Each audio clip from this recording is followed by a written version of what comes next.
Hi everyone, I know it's been a while since I've been on my YouTube channel. I just figured I'd make a video. We're going to talk about your spirit team today. And your spirit team is a team that helps you throughout your life. Everyone has them. And the first one, and a very important one, is your gatekeeper. And this is the bouncer of your spirit team. Their role is to keep you safe. They keep out negative entities, and if you're a medium, they ensure that spirits don't crowd you and approach you one at a time. And you can speak with them and ask them. I tell them not to allow negative entities to join me. I prefer not to, or anyone that's going to bring negative feedback. I'm not saying you won't get what you need to hear, but I'm saying I don't allow like demonic or evil entities in my path.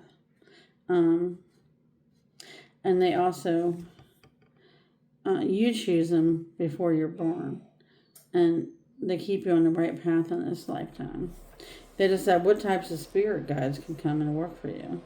They also give you hunches and feelings about people to stay close to or to get away from. You know, that intuition.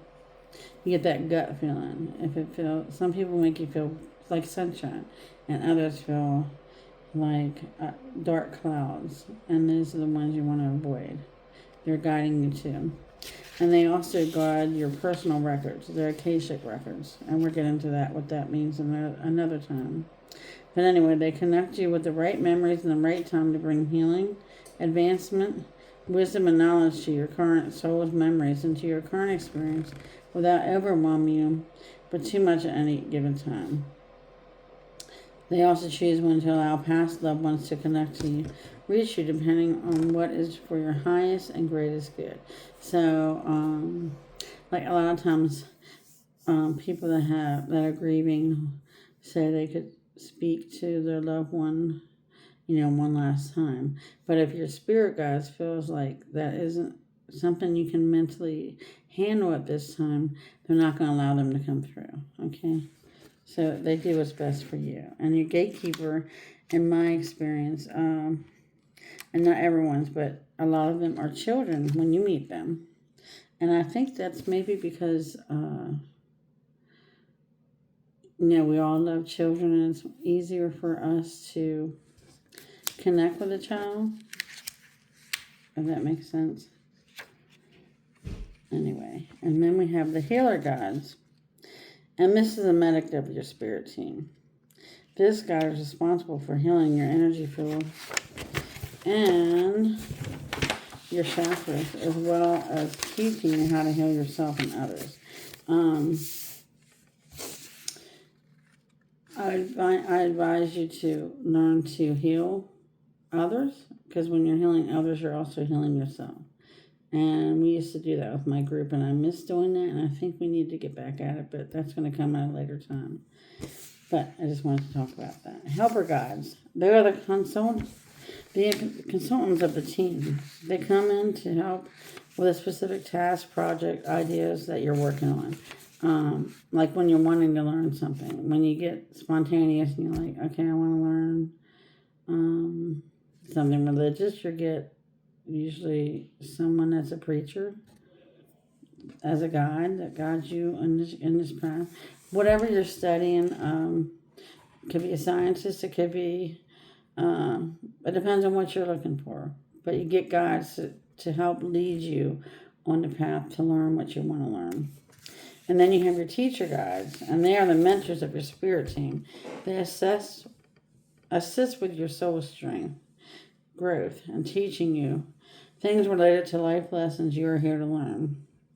They also leave clues and signs for you as you need them. Then they will move on. So your teacher guide is someone just to help you, teach you a lesson. We all have life lessons, and they are your teachers to guide you to learn that lesson. It can be painful. It can be pleasant. We all have the lessons to learn while we're here. And then your relationship guides. These guys are like the counselors of your spirit team. Their job is to help you navigate your interpersonal relationships. They bring people together, help engineer situations related to clearing karmic debts, and help you to find peace with others. So sometimes those relationships are a karmic debt that you owe from a past life. You know how you say karma always comes to bite you in the butt? Well, sometimes it does. And you just can't. It's not always this lifetime you're paying your karmic debt from. And then you have starseed guides. And this is a special category of guide that every starseed has. They're like your commanders and support officers at a mission control. We don't come here without help. If you're a starseed, you will have at least one spirit guide who comes from your home world that is assigned to communicate with you and to help you with your mission here on Earth. And then you have your joy guide. Your joy guides bring us together to laugh and have joy. They remind us to lighten up and see the funny, silly things around us. Whatever makes you feel good inside, they are the ones responsible. And whenever you're going through some sadness in your life, your joy guide will be there to lift you up. Laughter is key to connecting with your joy guide. They are playful and beaming like a child, like delight. And then your professor guide. These guides help us in understanding the philosophical and spiritual aspects of whatever studies we undertake on Earth. If you're searching to learn more about your spiritual path and be connected to teachers, books, and like-minded souls along your path, your professor guides are the ones you should call on. Your teacher guide, they're the ones that help us learn life lessons and provide us guidance during our life on Earth. These spirit guides also provide us with tools to help our spiritual growth. We can call on our teacher guide if we have trouble understanding something or learning a new trade or hobby, also known as common spirit guides. This guide may come in the form of a warrior, a storyteller, or a wise woman. They have appeared to you for a purpose, typically to teach you and guide you along a particular path.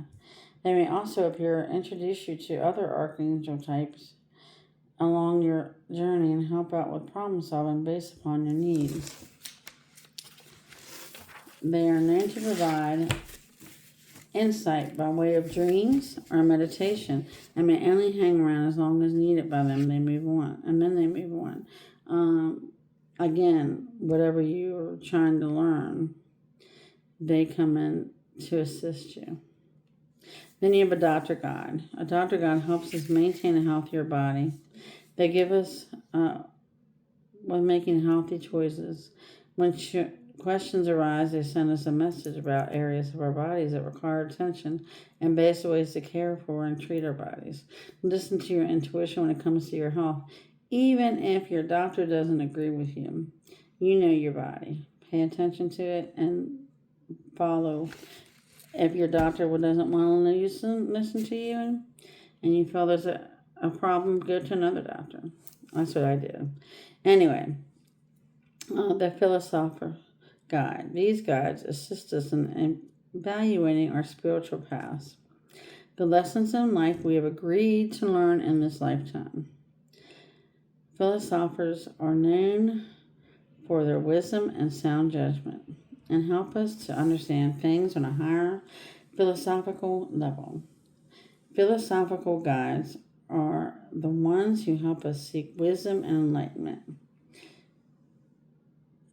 And I think they're awesome. And you won't meet all of your guides, but you may feel their presence. You may, meditation is the best way to meet them. Then you have a Native American guide, or you could. A Native American guide is a protector guide, and they will spring into action when we are in danger. They send healing energy to us when needed. And then your Ascendant Master guide. These are beings that have lived on Earth, but have become enlightened and achieved a higher spiritual realization. They assist us to advance spiritually and help us achieve greater wholeness and harmony in our lives.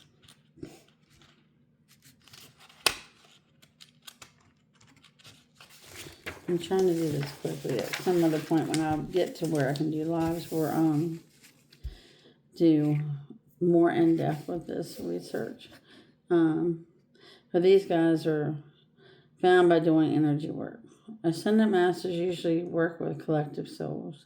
So if you have an ascendant master hanging around you, you're not the only one that is being helped. Their primary focus is that of helping all of humanity. It's not uncommon for ascendant master to have access to Akashic records. These types of spirit guides are also referred to as the master teacher guides. They're like Jesus and Buddha. Ancestral guides is one that can claim some sort of kin with you, such as a dear aunt who died when you were 10. It may also appear in the form of a long-dead ancestor.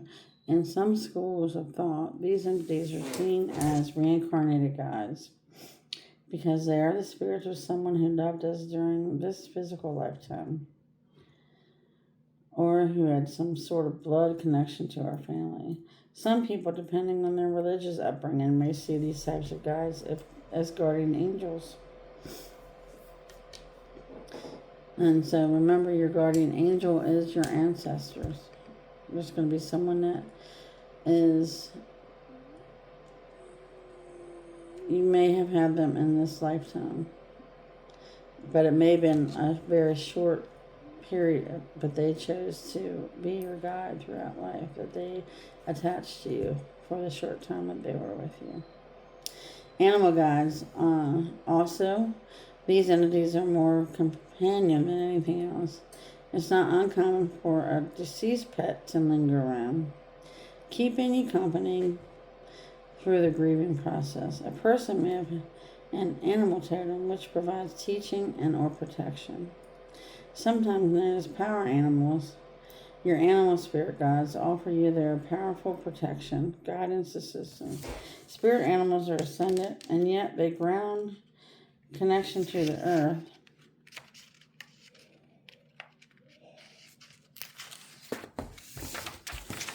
So they can help you navigate here on earth. Then you have your life guides. These are the managers of your spiritual team.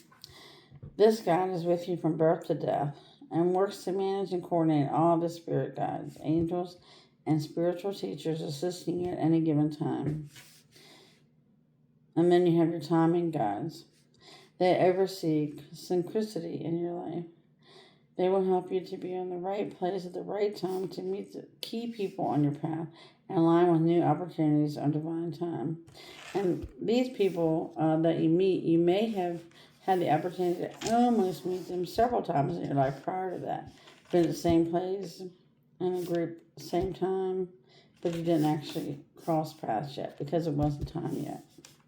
And then you have karmic guides and help you to navigate personal and collective karma so you can resolve it. You step off the wheel of karma and experience new levels of love and blessings. Then you have your creative guides.